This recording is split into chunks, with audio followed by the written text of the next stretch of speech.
ஒரு மனிதன் முன்னேறுவதற்கு முதலில் தேவை தைரியம். அந்த தைரியம் இருந்தால் தான் நீங்கள் ஒரு கட்டத்திலிருந்து அடுத்த கட்டத்துக்கு போக முடியும். சும்மா செவ்வாயினா அதிகாரம், விளையாட்டு, நெருப்பு, கட்டிடம், இதெல்லாம் வேறு சப்ஜெக்ட். ஒரு மனுஷன் எப்போ ரிஸ்க் எடுக்கிறானோ அப்போ அவனுடைய வாழ்க்கையில் ஜெயிச்சிருவான்.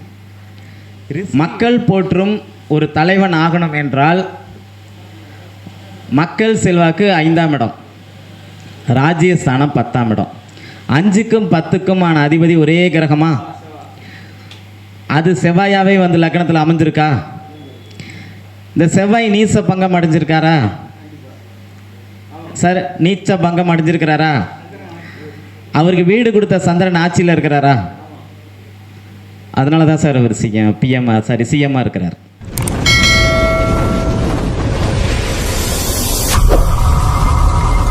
எஸ்கே அஸ்ட்ரோ ஆன்மீகம் சேலம். இது ஒரு ஆன்மீக தேடல்.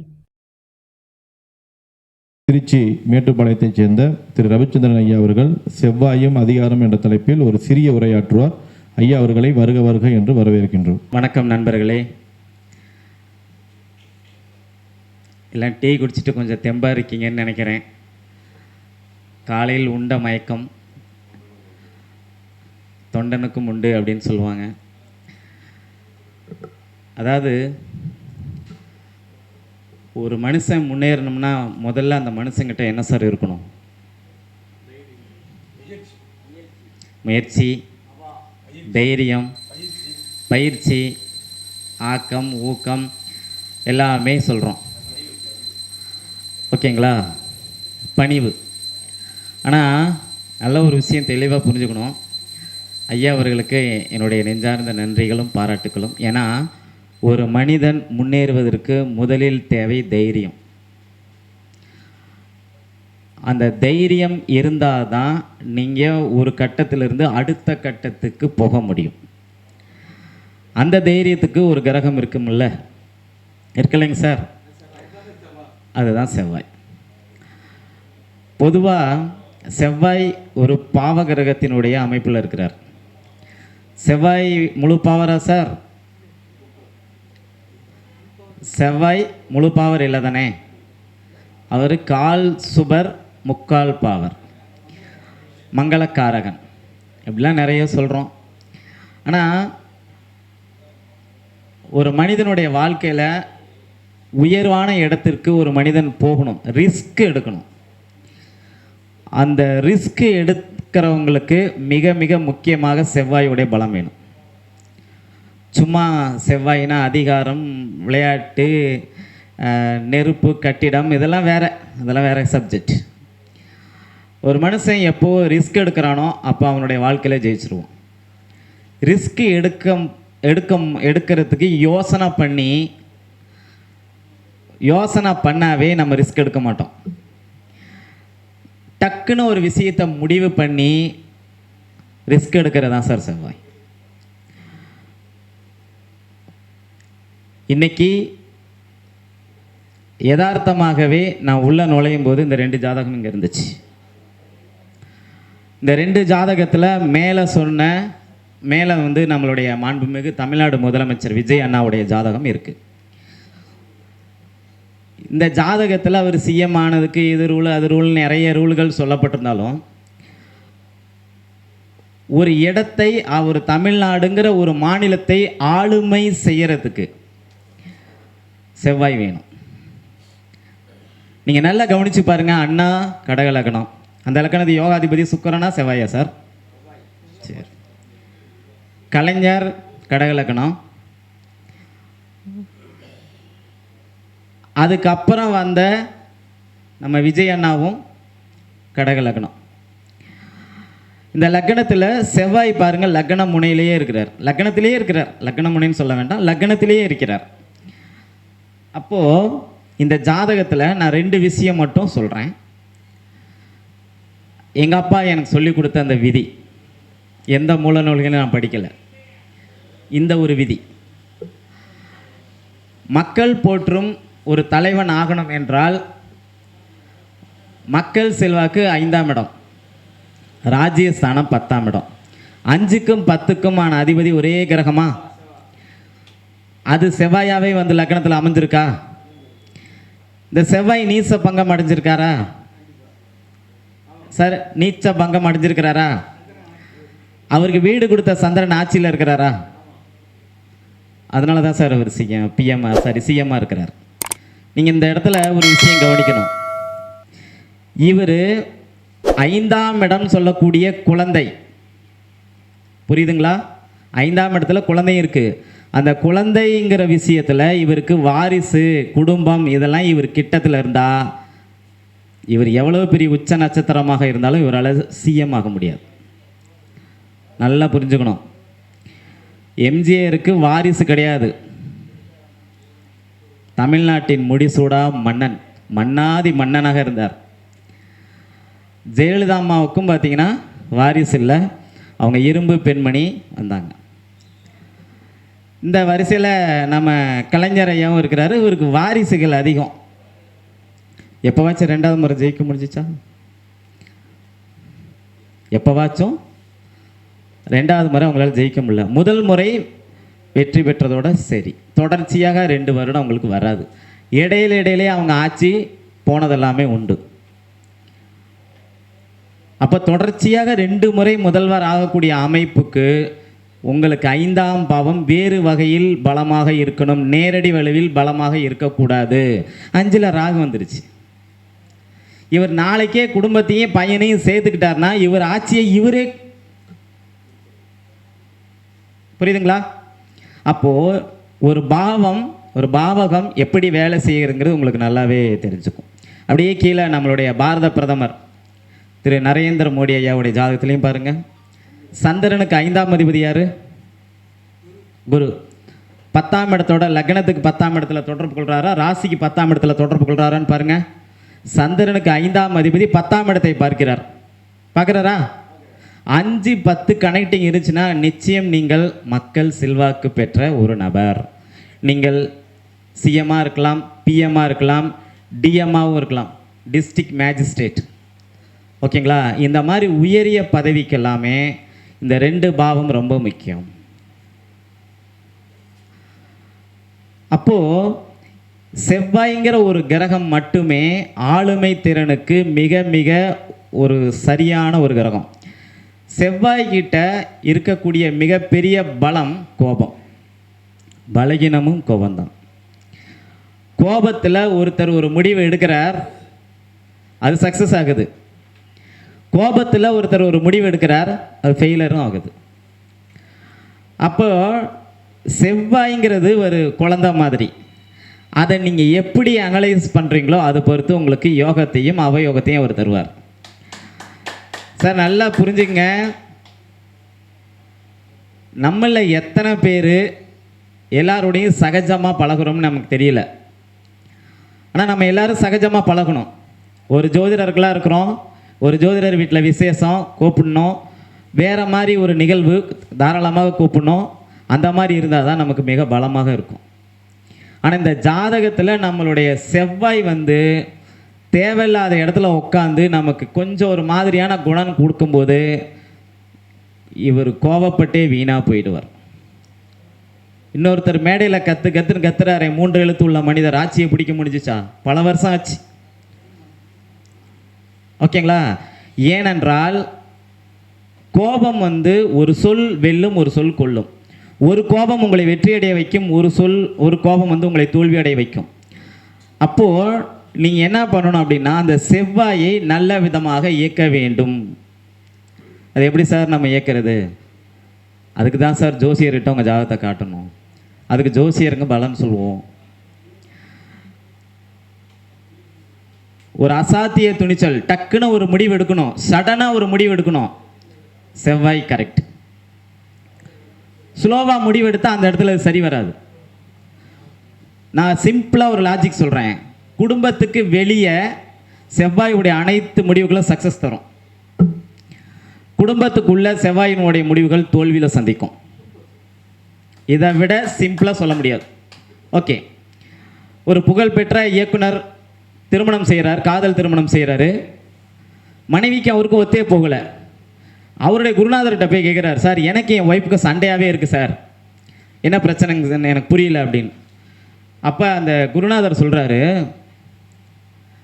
தம்பி நீ சினிமாவில் பெரிய டைரக்டரு, நிறைய பணம் வச்சுருக்கிற, நல்ல செல்வாக்கான மனுஷனாக இருக்கிற, ஒரு சங்கத்துலேயும் தலைவராக இருக்கிற, நிறைய பொறுப்புகள் இருக்குது, நீ எல்லாத்துலேயும் ஜெயிக்கலாம், வீட்டில் எந்த ஒரு மனுஷன் தோக்குறானோ அவன் தான் ஜெயிப்பான்னு சொன்னார். அந்த ஃபார்முலாவை பிடிச்சிட்டு தான் இன்றைக்கும் ஆர்கே செல்வமணி ரோஜா குடும்பம் சந்தோஷமாக இருக்குது.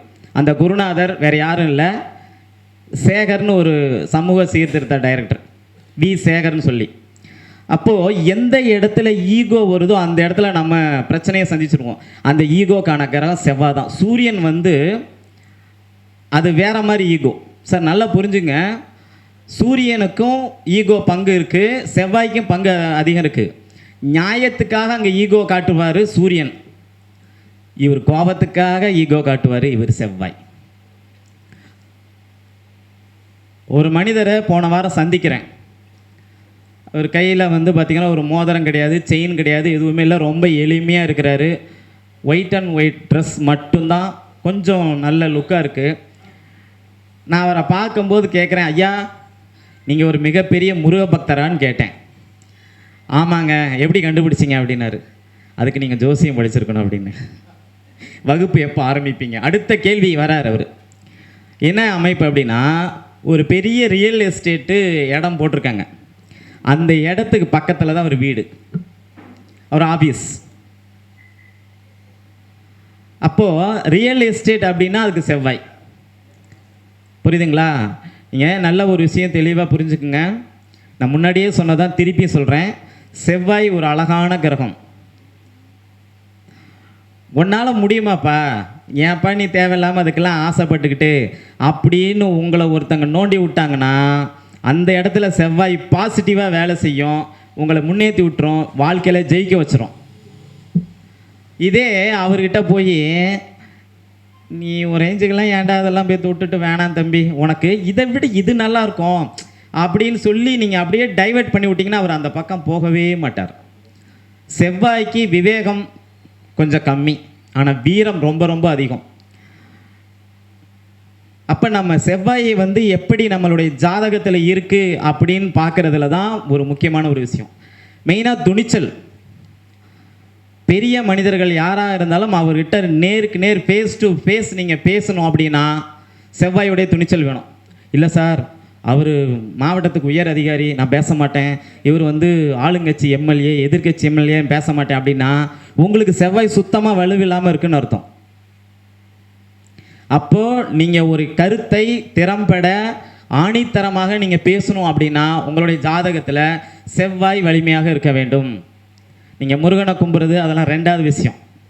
செவ்வாய்ங்கிற கிரகத்துக்கிட்ட விளையாட்டு, அதிகாரம், நெருப்பு, கட்டிடம், தீயணைப்பு இது எல்லாமே இருந்தாலும் முக்கியமாக ஆளுமைன்னு ஒரு விஷயம் இருக்குது. ஒரு நாடு இந்தியா மேலே போர் தொடுக்கிறதுக்கு தயாராகுது.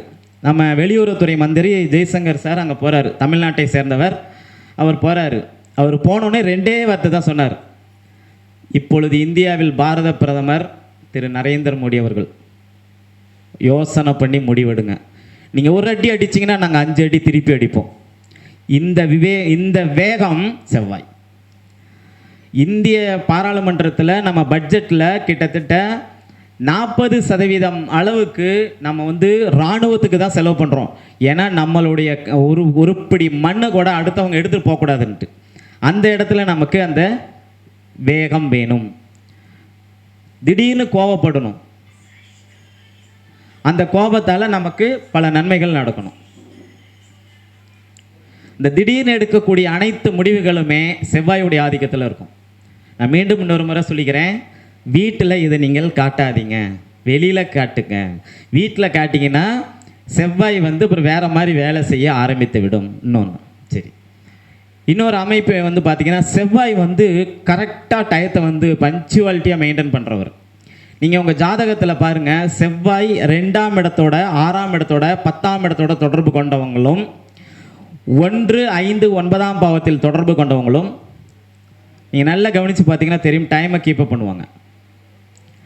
இதில் வந்து பார்த்தீங்கன்னா வேறு கிரகத்தினுடைய தொடர்பு இருக்கும்போது டைம் கீப்பப் பண்ணுறதுல விட்டுருவாங்க. சகோதர வகையில் இன்னைக்கும் நம்ம மீட்டிங் நடக்கிற பக்கத்து ஏரியாவில் 5 அண்ணன் தம்பிங்க ஒற்றுமையாக வாழ்கிறாங்க சார். 5 அண்ணன் தம்பிங்க, 5 அக்கா தங்கச்சிங்க ஒற்றுமையாக வாழ்கிறது பெரிய விஷயம் இல்லை. பக்கத்து ஸ்ட்ரீட்டில், ஸ்ட்ரீட் பேர் சொல்ல வேண்டாம், இங்கே தான் இருக்காங்க, ஜஸ்ட் ஒரு 300 மீட்டருக்குள்ளார. என்ன எதனால்? அவங்க அத்தனை பேருடைய ஜாதகத்திலும் செவ்வாய் நல்ல நிலைமையில் இருக்கிறார். இப்போ செவ்வாயோட சனி ஒரு ஆளுக்கு சேர்ந்துருக்கிறவன் அண்ணன் தம்பியோட ஒத்துமையாக இருப்பானா? செவ்வாயோட ராகு சேர்ந்துருக்கு, அண்ணன் தம்பியோட ஒத்துமையாக இருப்பாங்களா? உறவுகளோட நல்லா இருப்பாங்களா? ஏன் செவ்வாய் நீசமே அடைஞ்சிருந்தாலும், அவர் நீச்ச பங்கமே அடைஞ்சிருந்தாலும் அங்கே உறவுகள் பிரச்சனையாகுதா? மேலே சொன்னவருக்கும் உறவுன்னு ஒரு பெரிய விஷயம் கிடையாது, பேக்ரவுண்டு. கீழே நம்மளுடைய நரேந்திர மோடி ஐயாவுக்கும் ஒரு பெரிய பேக்ரவுண்ட் இல்லை. ஒரு கிரகம் வலிமை பெறும்போது அது தான் நின்ற பாவத்தில் எத்தகைய நிலையில் இருக்கிறது அதை வைத்துத்தான் நம்ம பலன் சொல்லிட்டு இருக்கிறோம் இல்லையா? அப்போ செவ்வாய் ஒரு ஜாதகத்தில் நீசம் அடையும் போது அங்கே உறவுகள்கிட்ட நமக்கு ஒரு பெரிய பிரச்சனையை கொடுத்துருது. உங்களுடைய ஜாதகத்தில் இது நீங்கள் செக் பண்ணி பாருங்கள். செவ்வாய் 10ஆம் இடத்துல இருந்தால் திக்பலம், உச்சம் அடைஞ்சால் யோகம், அதெல்லாம் அடுத்த சப்ஜெக்ட்.